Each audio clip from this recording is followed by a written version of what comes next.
now. So that way, if you wanted to review any points that we talked today, you wanted to like hear one last thing about where to find like syllabi, you can rewatch the presentation, and also we'll be able to disperse it to others that might not be able to make our Monday at 11 course articulation workshops in the future. So with that, I am going to start sharing my screen with you all so we can get on with the presentation. All right, and hopefully everybody can see that. If you do have any technical difficulties while we are going through the presentation, like you can't hear me or you want me to like revisit something, or for some reason you can't see the presentation, please be active on the chat or use like the like go slower features and stuff when you're in participants. And I'll have Mason make sure that she's monitoring that chat for you guys and getting me the information, because all I have is this very small screen. And so I'm looking at this PowerPoint and I'm not able to see what you guys are saying. So please be vocal about something if you need to speak up. So the first thing I want to do is, since we're not in person together, I do want to make this as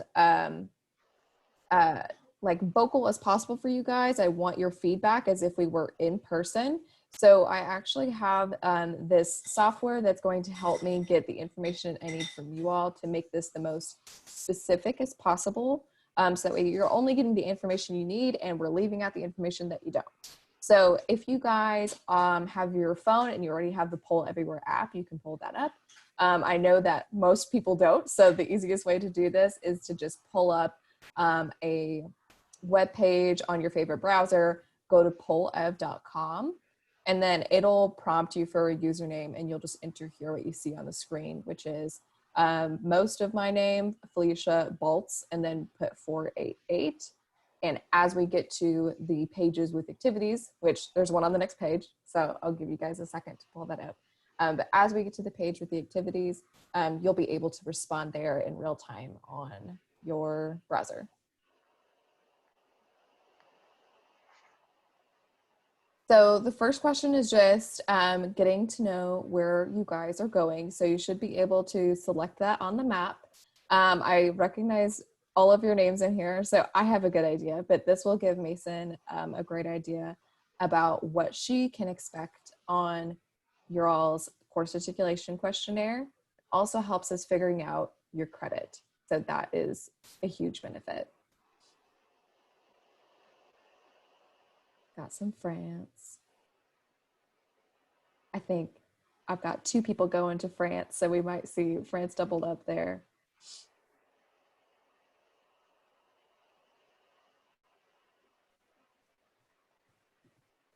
All right, and I think one person might have a little bit of trouble accessing it, but that's all right. We're gonna press forward. And if you have questions and stuff as it relates to like your particular country and like what credits your like courses will come in and how to convert those, we can talk about that once we get there. So, all right. And then this is the more important question, because this is really going to help us show you how to access your syllabi. So if you guys could put in there which program you're going on, that will be immensely helpful. And I know based on our audience today, we don't have any CIS abroad or exchange. I think we're mostly living in this ISA and USAC category. I think I have 2 USAC peeps out there, so. Something I really want to touch on, and this might be helpful for you guys, take a mental note, take a screenshot, but this is the complicated process that course articulation is, and why ultimately why it takes up to 4 weeks to process your guys' requests. So this is something I like to share with you all because I want to debunk the myth that it goes to myself, it goes to Mason, and then like we're over here scouring the UAB course index for what's going to be the closest, because we are not experts at all. So, you know, I have a background in anthropology. If you come at me with a biomedical science class that you need, I am going to look at you like, huh, what? I don't know what's going on. So with this, you start out by filling out that questionnaire that we're teaching you how to do today. It's sent to us to review, just making sure that everything is in the proper place. But hopefully we'll be able to skip that step this time because you guys will be filling it out perfectly after the workshop. And then what Mason does from there is she's going to send it on to enrollment operations. They are actually the folks that will piece apart your articulation request and send it to the appropriate offices, because you might have some courses for French on there, but you also might have some courses for a psychology course, or let's say you are trying to get like a BFD course while you're abroad. So they will piece that into like 3 or 2 separate requests and send it to the appropriate offices. And from there, that's where your request really takes the most time, is waiting for department chair approval and finding that appropriate equivalent, because they have, obviously department chairs are very busy managing everything else they have to do while they're managing the department they oversee. So taking some time out to look at these equivalents and read your syllabi, that's really where we see this taking the most amount of time. So after they finally do ascribe that equivalent, they will notify enrollment operations again to put it all into one nice like coordinated articulation request once more, send it to us, and then we will notify you. And that's an automatic notification. We will just upload it to your application. And when we do that, we will mark that it will send you an automatic email. So if you get like strange emails from our system already and you're just like, why is this formatted so strangely? That's just because our system is automatically sending that to you. So let's talk about where to start. I hope that some of you are kind of playing around with this a little bit already and might be a little familiar with it. If not, that's totally okay.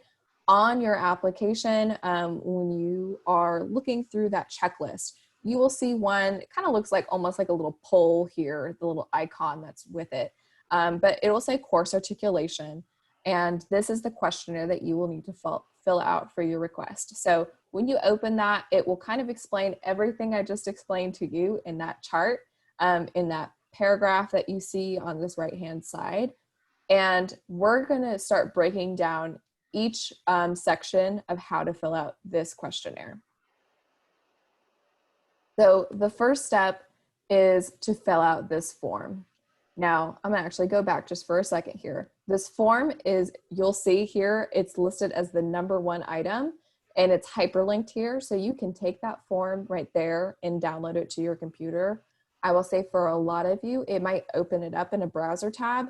Resist the temptation to fill it out in your browser, because if you start filling it out in your browser and try to save it, it's going to save it as blank. And so you won't have the opportunity to like get all your progress that you've spent time on there doing saved. So download it to your computer, open it up in PDF or whatever other PDF editor that you might be using, and fill it out from there. So on that PDF, here is what you guys are going to see. And we are going to break this down piece by piece, but the main thing to recognize is that any part that is highlighted, including this bit down here with your student ID and student name in the official use box, anything that's highlighted, that is your responsibility to complete. And then our side and enrollment operations and department chairs will handle the rest. So at the top, we have these few sections here. For catalog year, this is semester and year that you're going abroad. And we have actually updated just one small aspect of this. You see this school code off to the left-hand side. This has been deleted on the new version of the form, and it's replaced with your program type. So earlier when you mentioned you were in ISA or USAC, there should be an option for affiliate there, and that's what we'd like you to select. And the reason why we do that is just to make sure that we understand how your transcript is going to come in at the end of the day. So, and then the next line here, full transcripting institution. This is where we're going to have a couple caveats for our USAC folks out there. So I'll get to those caveats in the next slide, but for the most part, you should be able to put the host institution that you will be attending, as they will be the ones that are administering your transcript. And then of course, whatever country you will be visiting. Now, caveats to that, my USAC folks. There are basically 2 types of programs with USAC. One is called partnership and one is called a specialty. I invite you to look on the USAC site, and obviously USAC's website has changed since I've put on this screenshot on here, but you should still be able to easily see on the program overview of your city location with USAC if it is partnership or if it is specialty. If it's partnership, then you can easily just put the host institution as it's listed on their website and then the country you're visiting. If it's specialty, that means that your transcript will actually be administered through an American institution, and that particular institution is the University of Nevada, Las Vegas. So that is what you would put on that second line there. And then to match with that, you would actually put Nevada and the USA for state and country respectively. And we'll tell you where you can list later the actual country you'll be studying in, because based on how many we've sent, everybody knows at this point that you're not studying abroad in, Las Vegas, Nevada. We will know otherwise, and so will all of our campus partners. The second part of this form is really where all the magic happens in your request as far as like listing the courses that you'll be taking abroad. So there are three key aspects here. The first column is the host institution course code for number and the prefix. So listing these on USAC, it should be pretty easy to find those. They should be listed on the USAC website. If you still have difficulty, it should be listed on the syllabi that you guys are going to be submitting with your request. So just double check for that. I will say for ISA, it can be hit or miss, especially for France. So for my ISA France person out there, just be looking out and see if it is on the ISA website. But for some strange reason, France is like, we don't need these numbers. And so it sometimes is just not there. It is not the end of the world if you don't have a course prefix, but it certainly does help quite a bit if you have them on there. So we ask that you try to find those to the best of your ability. The course title, this is going to be the foreign course title. So don't be putting in here what you would like for your UAB equivalent. There is another place where you can tell us all of that, but please list it as it appears on the syllabus or on the website. And then this is one of the most important categories. This was why I've put a big green arrow over here, is your credit hours. These are in US credit hours because only Mason, myself, and perhaps you guys at the end of all of this will understand the credit conversions of your particular country. Department chairs don't have the time to sit there and be like, well, what does 20 credit hours mean? That's a lot for one class. So that's why we include an easy conversion table at the bottom of this form. And I encourage you all to check that out and make sure you're converting your credits. I want to see if I have that on this next slide here while I'm chatting about it. Yeah, so this is the cheat sheet here. Now, a lot of you guys going to Europe, your programs will be in ECTSs, which is basically double what US credit hours is. So just verify that. Now, if you know that USAC and ISA are doing US credit hours, you can put that. But if something looks quite large, you're like, is this really 5 credit hours per class, or is this really 20 credits per class? Just double check here on the conversion. Like Google will also be your friend here, or you can email us and we can verify that for you. And this is a section that is not highlighted, but it is very helpful. And so I wanted to encourage you guys to use this and show you the ways in which you can. So this comment section that is kind of in between the like official use box and just underneath your actual course list is where you can type in specific courses that you would like for your UEB equivalent. And also this is a place for my USAC specialty folks that have to list Nevada at the top to list your actual country. So I've given some other indications of when you can use your comments, or those 2 examples that I've just listed for you right now, how to most accurately place those in that comment section. So for your UEB equivalent, if you have a foreign course code, it's easiest to say, I want, French 3,215, and I want that approved for FRN 290 at UAB. Because obviously our course prefixes and codes are going to be vastly different than what you might find at your host institution. So that'll be a nice distinct parallel that department chairs can make about your request. But something to keep in mind, even if you do place a UEB equivalent on there, that does not have a guarantee that you will get that equivalent that you're looking for. The most we can do is just pass along that information and hope that the syllabus is matching up with your request. I will say, make sure that it at least makes sense. You know, if you are trying to get, let's say, like a philosophy credit for your area 2, and it's like a class about sustainability or something like that, if it's a very hard stretch, just come in with that mind that it will probably not happen. But you and I can talk about where that might meet on your GPS and see if we can make a more accurate equivalent request. For the specialty program folks, the easiest way to put that is just saying you have your transcript from UNLV, University of Nevada, Las Vegas, but your courses will be taken in your host country. And that just gives us all the indication. Well, we know where you're going, but it will give our campus partners the indication of where you're going as well. And the last part of this form is just putting in your student name and your student ID. I know it's an easy box to overlook because it's shaded, but again, just kind of make sure your eyes are gravitating towards whatever is highlighted. And if you could put that information on there, it just helps make this process a little bit smoother for us. All right, the next thing we want to do after you have all of your form filled out is double checking your course list. This is going to be a process that kind of just makes it quicker for you getting your articulations back, and also might reduce the amount of articulations like you have to submit. So there is a couple places where we're going to look for this information, namely is looking at previous course articulations. So on our program page like this, right now I have pulled up as an example ISA for Lille, France, and there will be some programs, not all, but some programs will have this hyperlink that says sample courses approved for previous UAB students. If you see that, excellent opportunity for you to see what's already been through the process. So that means less work for you in finding syllabi and all of that.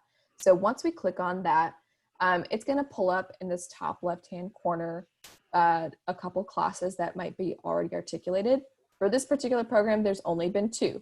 So if I was really interested already in taking Introduction to French Cinema, I can click on that little triangle to the left of its code, and I'll see what it's already been approved for. And it looks like it's got FLL 390. And let's say I still needed a core requirement and FLL 390 takes care of that, then awesome. Like I know I want to take Intro to French Cinema. If it was on my list, I can take it off of there now. So that's all good to go.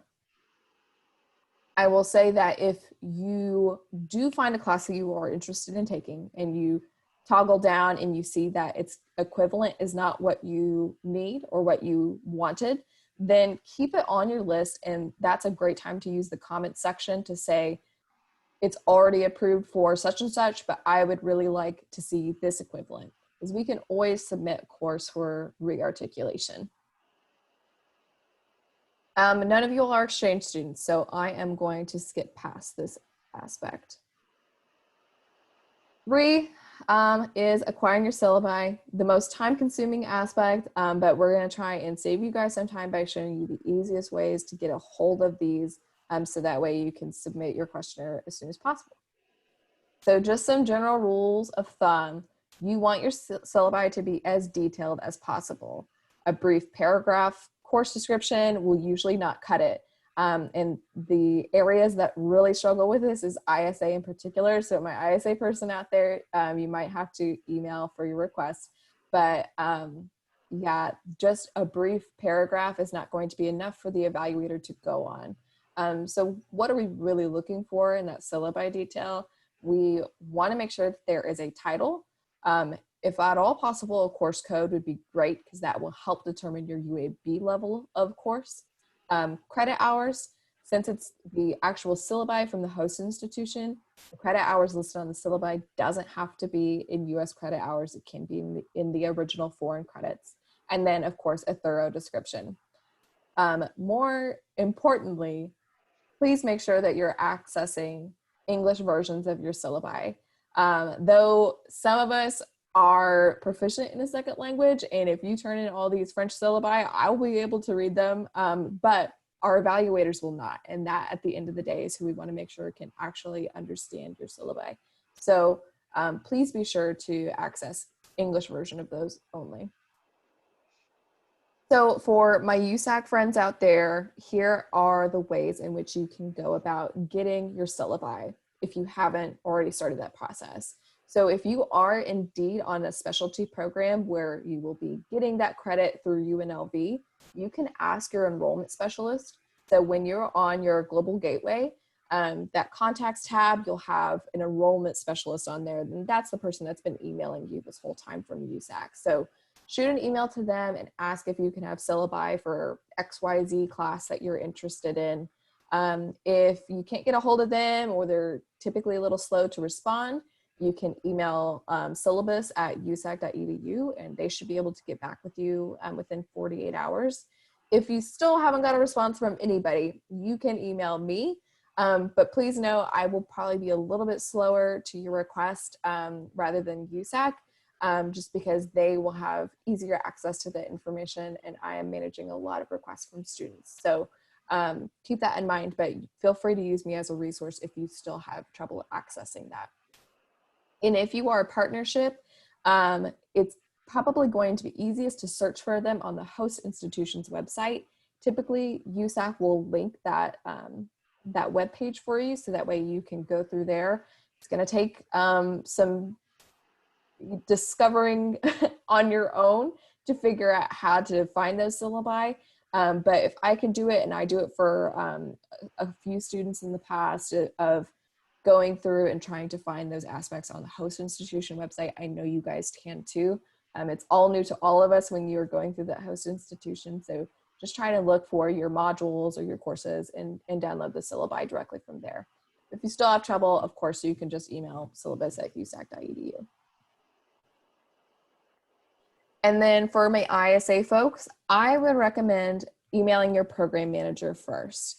And you should also be able to find this information on your ISA portal. You can also, if you don't find it on your ISA portal, you can find their name under the support and funding tab for your program brochure.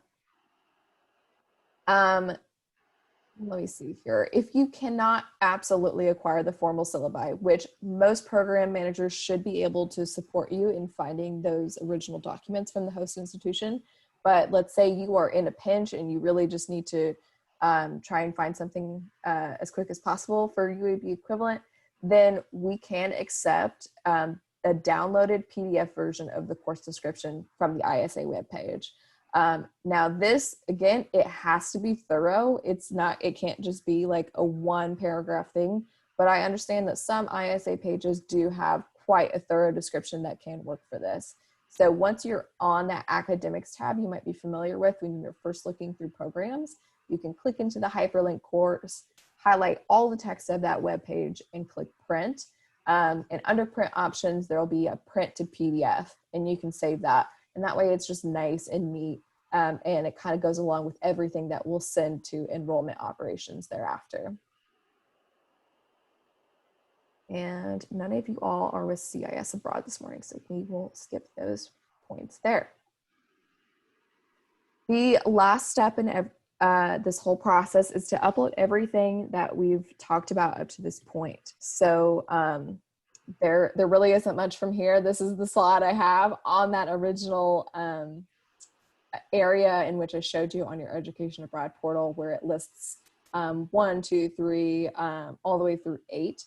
You'll have 7 slots available for syllabi, so you can add up to 7 classes there. And of course, the first box is for you to add that course articulation form. If you have more than 7 classes that you need to submit syllabi for, or you need to request, then just email our general inbox and say, hey, I have more classes that I need to submit. Here are my syllabi, and you can attach them in the email. And you should be able to download 2 versions of the form. So if you need to fill out a second one, you can absolutely do so.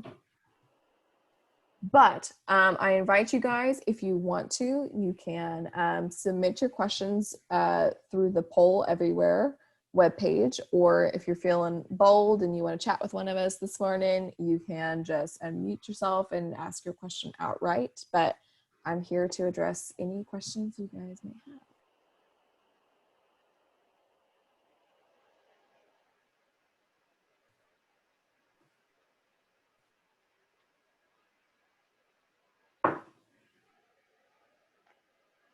Mason, did I miss anything that you can think of? No, I think you got everything I was thinking on. Whenever it comes to requesting a course to be articulated as another course, always put that in the comments, because if you're looking at something and you're like, oh, French literature, that'll make a great French elective. We don't know that you're thinking that, and we're probably going to send it off, and it's probably getting articulated by foreign languages and literatures and not as a French elective. So kind of keep those things in mind, that we don't know what's in your head. You have to write it down. Absolutely. Absolutely.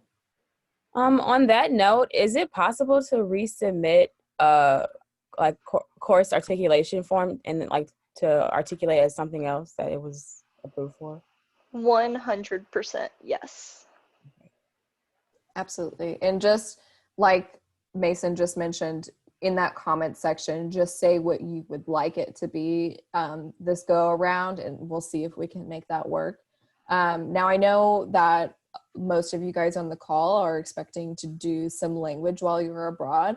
And something to keep in mind, and I think this is something we probably all talked about briefly in our own meetings together, is that for language minors and language majors, any foreign language course that's taken abroad, unless it's coming back as, like Mason said, an FLL 120 or FLL 390, you know, something within foreign language and literature department course code, if it's within your specific language, let's say French, those are all going to come back as 190, 290, 390, or 490, respective of their level. So if you were like, oh, I really need to take French 267, that is just not a possibility when going abroad, even though your course might, literally their titles might match up. The 90 designation at the end of that course code just makes the indication that the course was taken abroad. So there's no flexibility on that, unfortunately. The flexibility we have there is that your level can change with that. So you can have 290, 390, 490, all of which can count for minors and majors. And you can get multiple credits of that. So you might be in 3 French classes that are all at a 300 level. So you would get like 9 credits of French 390, but all of those 9 credits can count towards your French major, for example. So that's just something to keep in mind, because I know it's a little weird with the foreign language courses. But again, hopefully we have addressed that in individual meetings with you all too. All right, since I'm not seeing anything come up on the screen, I'm gonna go ahead and stop sharing. Was there any other last minute thoughts, comments, questions that you all had?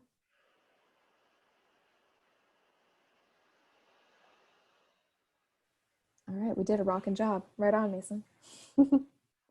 Well, like I said, once we have the recording of this all finished up, we will send the recording to you guys, a link to that, so you can access that and review any points that you might need. But hopefully you feel a little bit better equipped now to move forward with your course articulation request, and feel confident in either resubmitting your request or getting started on it for the first time. And if you have any questions while you are starting that process, feel free to reach out to Mason or myself. You guys know how to reach me because we've had several meetings together. But if you need to reach Mason, just go to the educationabroad@uab.edu, and she can help you with anything with course articulation. Awesome. Thanks, guys. Have a great rest of your day.